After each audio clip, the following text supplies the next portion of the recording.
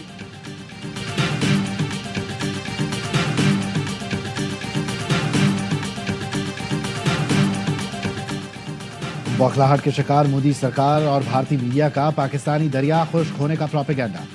گودی media dam کے ساتھ موجود خشک زمین کو پاکستانی دریا ثابت کرنے میں لگ گیا۔ پاکستانی دریاؤں میں پانی کا بہاؤ معمول پر ہے۔ دریائے سندھ میں خرمن کے مقام پر پانی کا بہاؤ 12,716 کیوسک ریکارڈ کیا گیا۔ دریائے جہلم میں چکوٹھی کے مقام پر پانی کا بہاؤ 19,713 کیوسک ریکارڈ کیا گیا۔ بارڈرز پہ ٹینشن ہے، ڈرنا نہیں ہے، بہادری کے ساتھ ہر چیز کا مقابلہ کرنا ہے۔ آج جمع ہوئے 16,000 بچے اپنی افواج پاکستان کو یہ میسج دیں کہ ہم سب ان کے ساتھ کھڑے ہیں۔ بارڈر پر ٹینشن ہے لیکن ڈرنا نہیں ہے، ہر چیز کا بہادری سے مقابلہ کرنا ہے، ہم سب افواج پاکستان کے ساتھ کھڑے ہیں۔ وزیر اعلیٰ پنجاب مریم نواز کا ہونہار اسکالرشپ پروگرام کی تقریب سے خطاب، کہا ہر سال 1 لاکھ طلباء کو لیپ ٹاپ دیں گے۔ لیپ ٹاپ اور اسکالرشپ محنت کا وہ ثمر ہے جو آپ کا حق ہے۔ 60% لڑکیوں کو اسکالرشپ اور لیپ ٹاپ ملنے پر خوشی ہے۔ بھارتی اقدام کا جواب سود سمیت واپس کیا جائے گا۔ پاکستان نے پہلے مرحلے میں بھارتی ویب سائٹس بلاک کر دی، یہ جواب اصل ہے، سود ابھی باقی ہے۔ سینیٹر فیصل وابڈہ کہتے ہیں، جو بھارت نے پاکستان کے ساتھ کیا تھا، پاکستان نے جواب میں بھارت نے کوئی بے وقوفی کی کوشش کی تو وہ حشر ہوگا، ہمیشہ یاد رکھے گا۔ سندھ کے سینئر وزیر شرجیل میمن کہتے ہیں، بھارت ہر چیز کا الزام پاکستان پر لگاتا ہے لیکن آج تک کوئی الزام ثابت نہیں کر پایا۔ پہلگام واقعے سے پاکستان کا کوئی تعلق نہیں، لیکن پاکستان میں ہونے والی دہشت گردی میں بھارت ملوث رہا ہے، جس کے ثبوت موجود ہیں۔ پاکستان تو سجدہ کرنے کی جگہ ہے، ہم بھول کر بھی پاکستان کو مرد آباد نہیں کہہ سکتے۔ بھارتی خاتون نے گانے میں سکھوں کے جذبات کی ترجمانی کر دی۔ گانے میں کرتارپور میں گردوارہ دربار صاحب کو بھی دکھایا گیا۔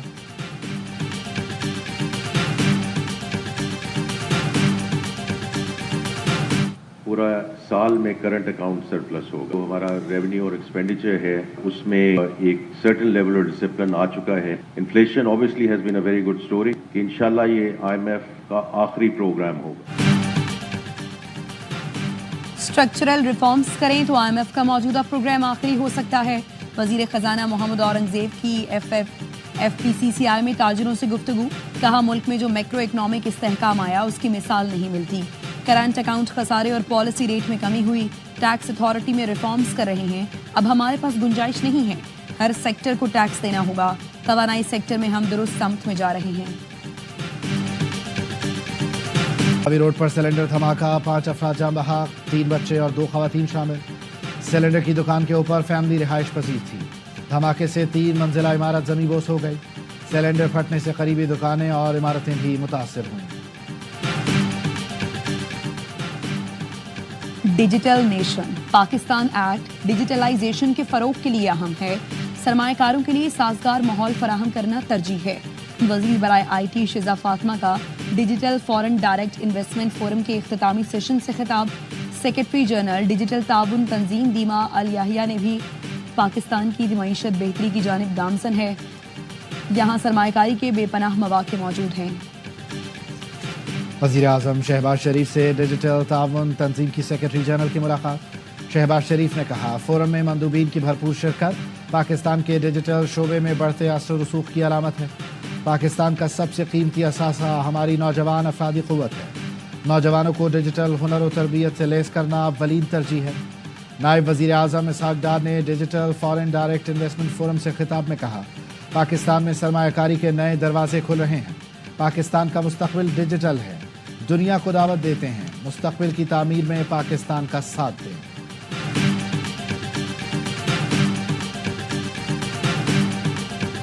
وفاق نے ججز ٹرانسفر پر غلط بیانی سے کام لیا۔ مشاورت میں غلط بیانی کی گئی کہ اسلام آباد ہائی کورٹ میں تمام صوبوں کی نمائندگی نہیں۔ چیف جسٹس کو یہ بھی نہیں بتایا گیا کہ نئے ججز حلف کے بغیر عہدہ سنبھالیں گے۔ اسلام آباد ہائی کورٹ کے 5 ججوں کے وکلا نے سپریم کورٹ میں جواب جمع کرا دیا، جس میں کہا گیا ہے جسٹس عامر فاروق کا نام سپریم کورٹ کے لیے تجویز ہونے کے فوری بعد تبادلے معنی خیز ہیں۔ سوال یہ ہے کیا ایک ہائی کورٹ کو وفاقی حکومت ایسے بدنیتی سے متاثر کر سکتی ہے؟